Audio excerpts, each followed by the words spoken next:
Wilson Morales from Black Film and TV here talking to editor Terilyn Shropshire on her film Twisters. How are you? I'm well. How are you? Good. Now you've worked on a lot of projects for over 2 decades, but with this movie, with the visibility it's going to get, would you say this is probably one of your biggest films that you've done? Yes, I would definitely say that's the case. So let's talk about. Hey, listen, it's not that often we get black editors on major motion pictures of this magnitude. How did the gig come about for you? Well, this is a very interesting story because, both Lee Isaac Chung, who we endearingly call Isaac, and were mentors at the Academy Gold program. And so we both happened to be at the orientation for our mentees, and they always kind of put groups together to kind of get to know each other, like a bit of a mixer. And so we ended up in the same group. And while our little mentees were running around and getting to know each other, we started talking. And I had finished up The Woman King earlier in the year, and he mentioned that he was about to start something. And I said, "Oh, so what are you working on?" And he said, "Oh, I'm going to be working on a movie called Twisters." And I said, "Twister? Like Twister, Twister?" And he laughed. And we just started talking. And then at the end of the evening, he said, "It's very interesting that I'm meeting you this way, because my editor, Harry Yoon, who had cut Minari, is not going to be available for this one. And you're one of the people that he suggested that I talk with."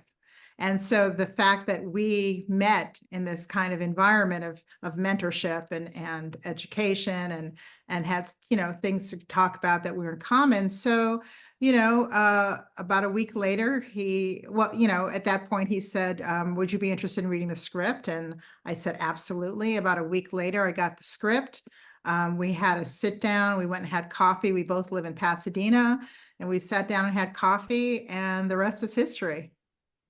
Were you prepared for the magnitude? You worked on a lot of films, a lot of independent films, not of this magnitude, where there's a lot of CGI and so forth. You know, uh, you've had a lot of years. You've been working towards this. Was it ever daunting at any point? Every one is daunting. Every single one that you start is daunting.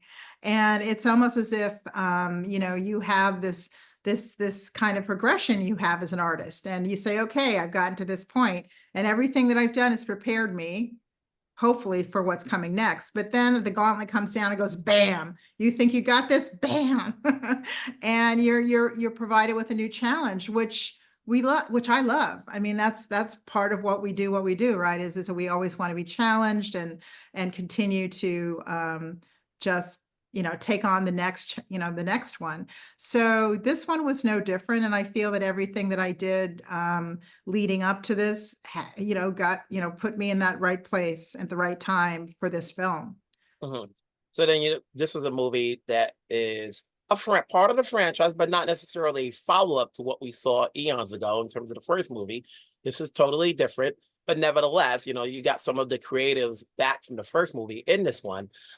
When you're doing these sequences with the tornadoes, there's a lot of them in there. Was there any one that you wanted to make bigger than the other, as the film goes along, it seems that one is bigger than the other?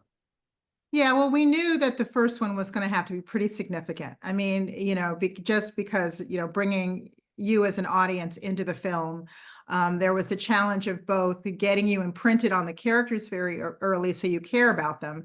And then, we have quite a devastating first one. So we knew that the first one would have to be pretty significant. And we knew that the last one would have to also be pretty significant, because it's literally a character coming home again, right? And facing fear and what that is. And so, Isaac and I talked a lot about each one of the tornadoes. And, tornadoes are measured by EF5, EF1 through 5, EF, and so each tornado had to have its spectacle, but it had to have its purpose, especially in relationship to the characters journeying through them. So there was a lot of conversations about the idea that these tornadoes get more and more significant and in some ways larger, but in some ways the intensities have to do with also what's happening with the character. Like if you look at Tornado 5, which isn't one of the big ones, it's actually one of the smaller ones, but it was the one where the character of Kate has the ability of rediscovering her wonder, which she has lost. You know, she's lost along the journey, but we give her that one to be able to kind of, you know, she starts to overcome her fear with each one, right? Now, did you do your own research in terms of tornadoes? So that way when they're creating it, as well as yourself, it looks real to the audience who've been through this, as opposed to like, none of this stuff looks real. Well, you know, through this entire process, we were constantly looking at tornadoes. And, you know, it's interesting because, you know, tornadoes of the past, a lot of them, you know, as far as movies, are this kind of conical, you know, specific vortexy looking thing.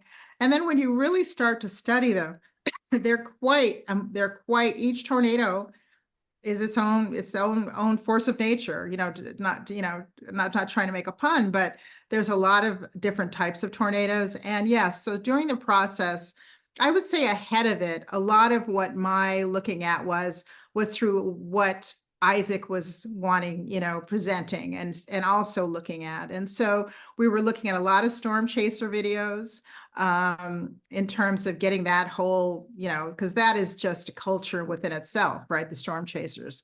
And then spending a lot of time with ILM. A lot of time our visual effects sessions were looking at the tornadoes that they were often basing any particular tornado that we were working on.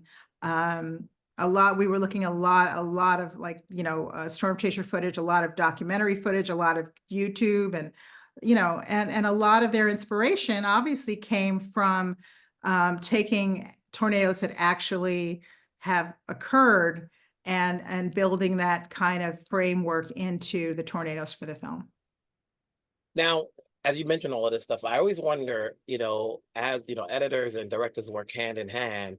So is there a point, not just with this film, but any of the films you've done, where you said, we don't have the shot, or we gotta, you know, and it's, you know, it's your call to, we needed to do it again in order for you to capture the right frame that will work for him, or for any of the directors you've worked with?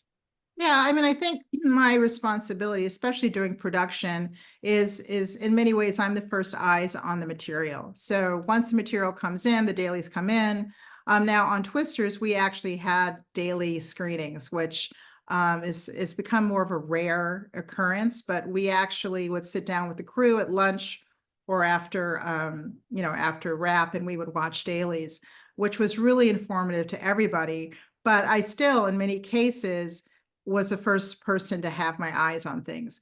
So often it was more along the lines, and also in my editing room, what I did on this one was I had a program called Q-Take where I was watching them shooting live. I was watching both second unit and first unit. So I could watch all the units as they were filming, and I could be in communication with them on set.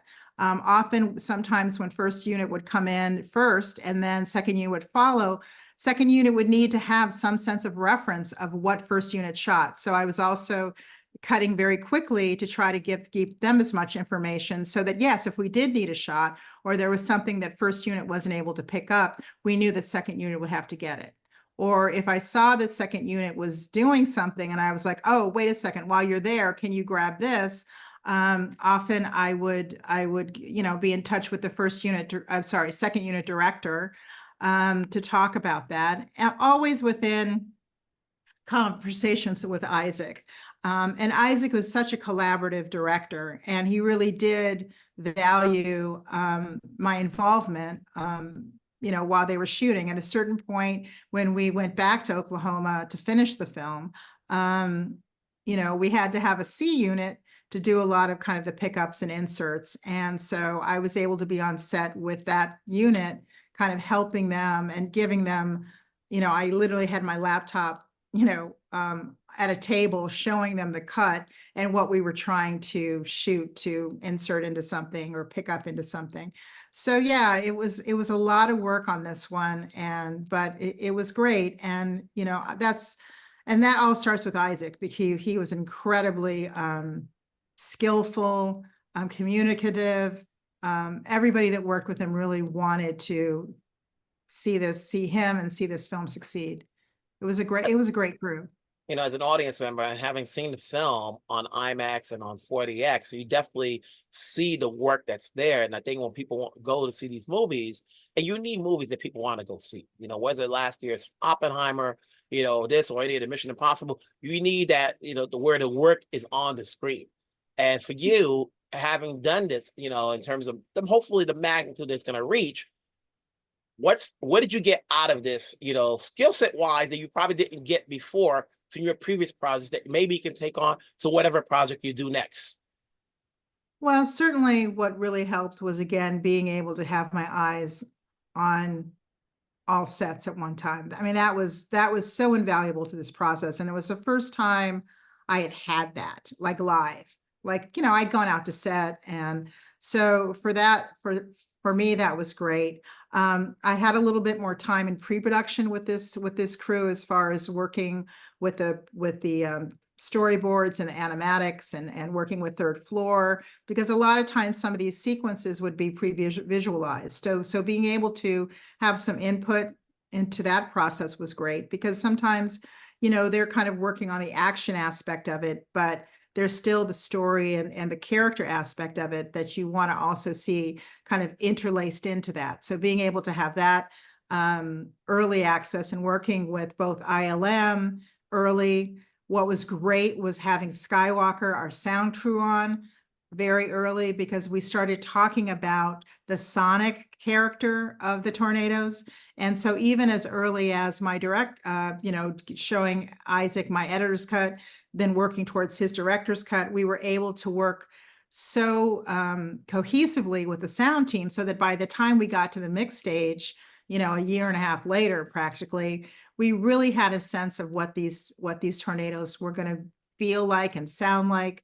So all those things were great as part of this process. And of course, you know, working with the visual effects team was, you know, I feel like I said, with every film I pick up more knowledge and skill, you know, just about that process. And you know, Christopher McQuarrie, who's, you know, obviously a very famous director, at one point he said, you know, you're only limited by your own imagination.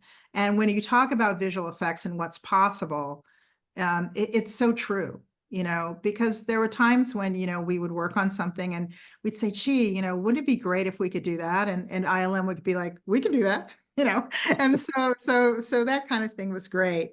You know, I mean, I take away a lot of great memories from this, but I think that for me, the thing that was the most, you know, incredible was working with Isaac. And again, working with a filmmaker who, you know, really appreciates what you can bring to a project. And he was certainly one of those directors.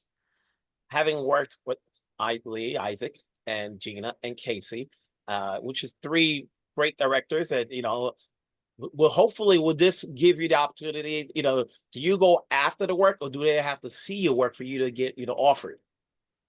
You know, I mean, I think it's always, for all of us as artists, it's about, you know, having people, you know, widen their vision, you know, and look within, you know, often sometimes the vision is somewhat focused, and sometimes, you know, the talent is maybe in the periphery.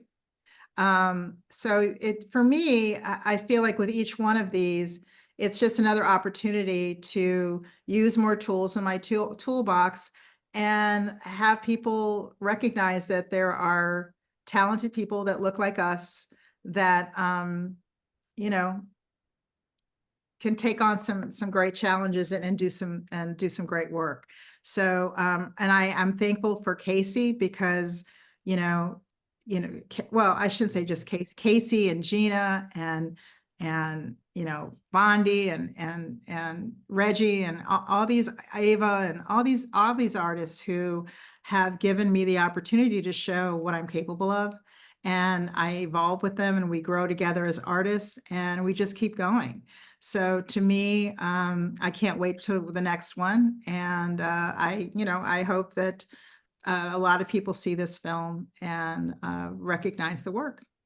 Longevity is key between you and Ruthie and Win Thomas, you know, the people Yeah. behind the scenes that have been doing this for such a long time, you know, just keep going because you're opening the doors for others when they Well, want that, to be behind the screen and not yeah, necessarily be a director or a writer or even an actor in front of the screen. So congrats on this movie. thank You you. know, let's hope obviously it's going to do the numbers that it does, so that way we can see you get bigger and bigger projects to say, oh, okay, because not many people know about it. Sometimes it's not easy to look to see who's of mind, you know, who's of color that's behind the scene if they're not writing or directing it.